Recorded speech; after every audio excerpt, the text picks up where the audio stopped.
Nandyal municipal కార్యాలయం వద్ద high drama చోటు చేసుకుంది. కిడ్నాప్ గురైనట్లు ఫిర్యాదు నమోదైన భారత రాష్ట్ర సమితి కౌన్సిలర్ హఫీజ్ ఫాతిమా అకస్మాత్తుగా మున్సిపల్ కార్యాలయం వద్ద ప్రత్యక్షమయ్యారు. ఆమె అదృశ్యంపై కుటుంబ సభ్యులు ఫిర్యాదు చేయడంతో పోలీసులు అప్రమత్తమయ్యారు. కార్యాలయంలోకి వెళ్లకుండా అడ్డుకునేందుకు పోలీసులు ప్రశ్నించగా నన్నెవరూ కిడ్నాప్ చేయలేదు, నన్నెందుకు ఆపుతున్నారు అంటూ ఆమె ఆగ్రహం వ్యక్తం చేశారు. ఈ కార్యక్రమంలో ఎమ్మెల్యే పల్లా రాజేశ్వరరెడ్డితో కలిసి పోలీసులను నెట్టుకుంటూ కార్యాలయంలోకి ప్రవేశించారు. ఈ ఘటనతో మున్సిపల్ కార్యాలయం పరిసరాల్లో ఉద్రిక్త పరిస్థితులు నెలకొన్నాయి. ఎన్నికల నేపథ్యంలో ఈ పరిణామం రాజకీయంగా మరింత చర్చనీయాంశంగా మారింది. మిమ్మల్ని ఎవరైనా కిడ్నాప్ చేసిరా? మీరు మిస్సింగ్ అని చెప్పి కిడ్నాప్ అని చెప్తారు. మీరు ఎందుకు మేడం, మీరు ఎందుకు హోల్డ్ చేస్తున్నారు? ప్రాబ్లము మీరు ఎందుకు హోల్డ్ చేస్తున్నారు? మీరు ఎందుకు హోల్డ్ చేస్తున్నారు? మీరు ఎందుకు హోల్డ్ చేస్తున్నారు? Why you are touching me? Why you are interested me?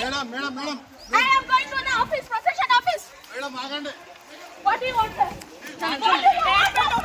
What are you saying to you?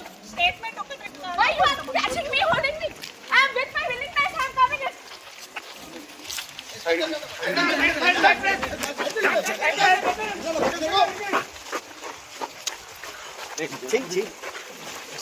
This is the fake news.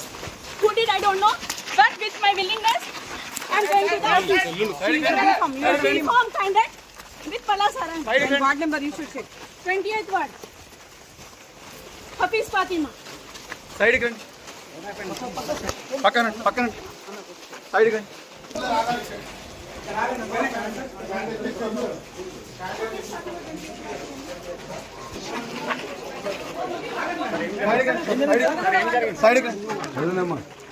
Sir ఏమైంది సార్?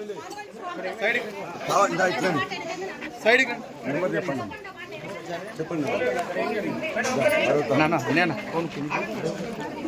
సార్ ఏమైంది? మొత్తం కావాలని ఆపేసి వాళ్ళ మధ్య కిడ్నాప్ చేసిందని చెప్పేసి పెట్టింది. మొత్తం కూడా అన్యాయంగా పోలీసు మొత్తం కూడా వాళ్ళకి చేస్తున్నారు. మొత్తం ఆపేసిండ్రు. హఫీజ్ అని సమాజ్ వైఫ్ ని వాళ్ళ మధ్య కేసు పెట్టిండ్రు. కొంచెం జరగండి. రండి.